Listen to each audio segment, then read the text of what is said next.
This is Holly with Reiki Light Blessings. I have a monthly tip for you. I am very excited about this monthly tip. I have so much enjoyed this journey. So what I'll be discussing today is moving from self-improvement into self-discovery. And then from self-discovery, moving into self-acceptance and self-love. What I found for myself is that I was really looking at myself as needing to be improved. So I would try and bring these things into my life to be a better person. I'm not saying that that is bad, but the way I looked at it was not good. So I was looking at self-improvement as lacking. So I felt that I was lacking something and needed something new. I felt that I was broken and I needed fixed. I wanted to move into a more compassionate type of thinking. So I went into self-discovery, and self-discovery has been so much fun. Self-discovery is about bringing awareness into your life about your personality.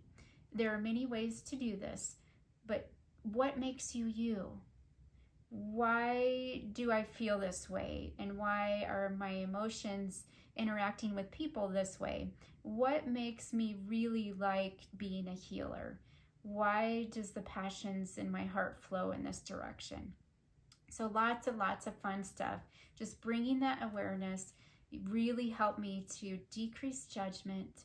It helped me to decrease self-criticism and really brought me into just enjoying that self-discovery and enjoying who I am and really coming into more self-acceptance and a deeper sense of self-love. How do we go about self-discovery? When I talk about this, I want to caution right up front. Do not fit yourself into a box. I don't want you to fit yourself into a box. What I would like for you is just to bring in those things that you are resonating with so that, yeah, I connect with that. Anything that you don't connect with, leave it out. That's not for you. So today is just about having fun, having curiosity about life and about yourself and how you interact with life in general.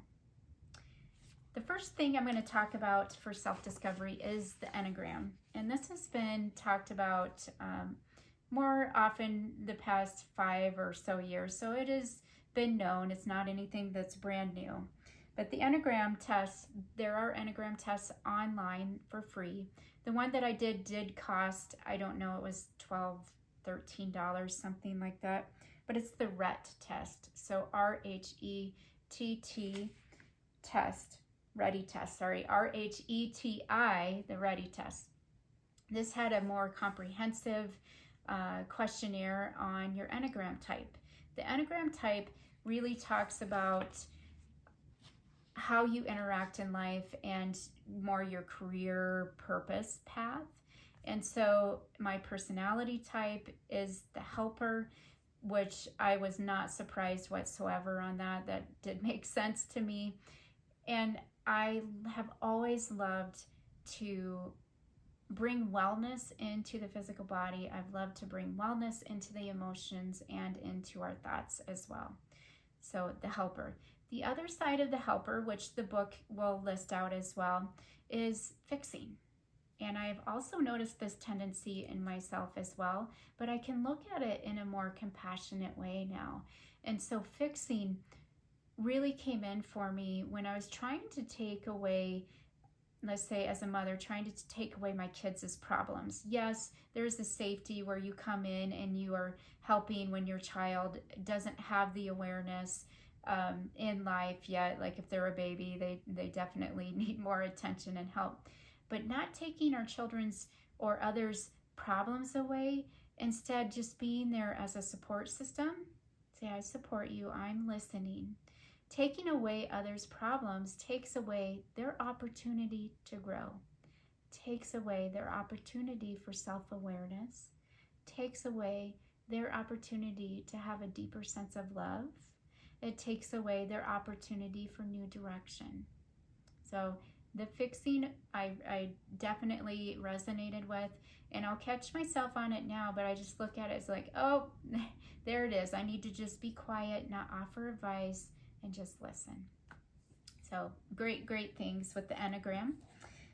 Another way is through astrology. This book I've loved. It's Find Your Cosmic Calling by Natalie Wallstein. So Natalie Wallstein goes through a pretty comprehensive way to do your astrology. So astrology takes into consideration your place of birth, your birthday, and then also the time of your birth. And they really, for astrology, you have to be accurate on the minute if you can for the time of your birth as well.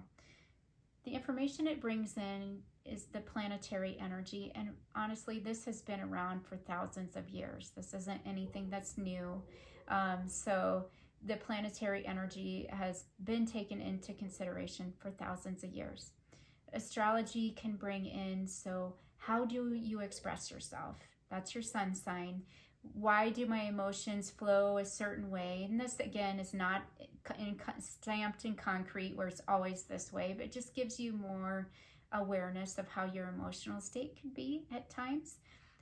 So this would be your moon sign. And then it comes into your role or your identity, kind of like the helper. So that personality. Then it can also go into what career path. So what really, with the type of person that you are, what really makes your heart flow and what career paths would be good for you. And again, it doesn't have to look any certain way. It can look outside of the box. So just you always follow your inner voice and what sounds good to you. There's also feng shui, and feng shui talks about spatial energy, and that spatial energy is very important. I've had a lot of fun with this. The book that I like for feng shui is The Energy Number Book by Marie Diamond.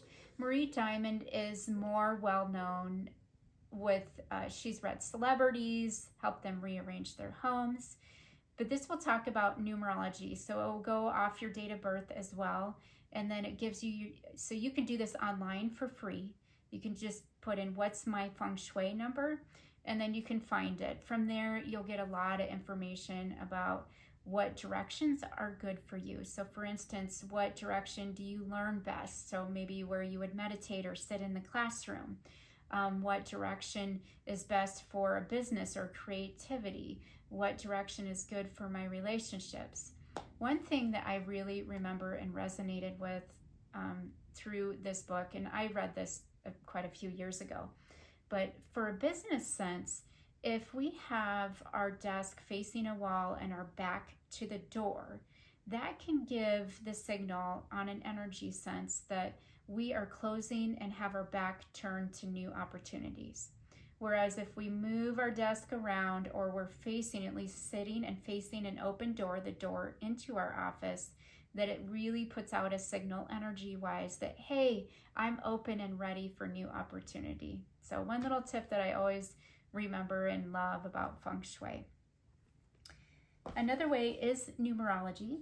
And the book that I like with numerology is Glynis Has Your Number by Glynis McCants. She, again, is also fairly well known. Great information. It really reads what are your passions in life, what's your personality type, and it's based off your birthday. It can also be pulled in from your birth name, and then your name now if you are married, if you've had a name change, and how that energy mixes together. So great information with numerology as well. Just fun to discover new ways of thinking about yourself. I love it. The last book I'm going to talk about is Shift Happens, which is a funny name, and it's by Robert Holden. Robert Holden is one of my favorite authors and speakers. He has been part of the Enneagram. He did help write one of the Enneagram books. He's written books about how to really be love and show love in life, and absolutely love him as far as a motivational speaker and author. And this book really talks about moving from self-improvement into self-acceptance. It has great ways of really changing your thinking as well. And when I was reading the book, I just thought, okay, what I love for my path would be from no more self-improvement, just going into that self-discovery, like that curiosity about life and about yourself, into the self-acceptance, which is saying, I love myself just as I am. I love myself when I am scared. I love myself when I feel alive and passionate. I love myself when I'm running. I love myself when I'm sleeping. Okay, so just loving yourself and accepting yourself just as you are right now. You each and every person, you're a beautiful soul. You shine bright, and have fun with self-discovery. Just bring in that awareness into your life. It makes me smile. Sending love to you all. Bye.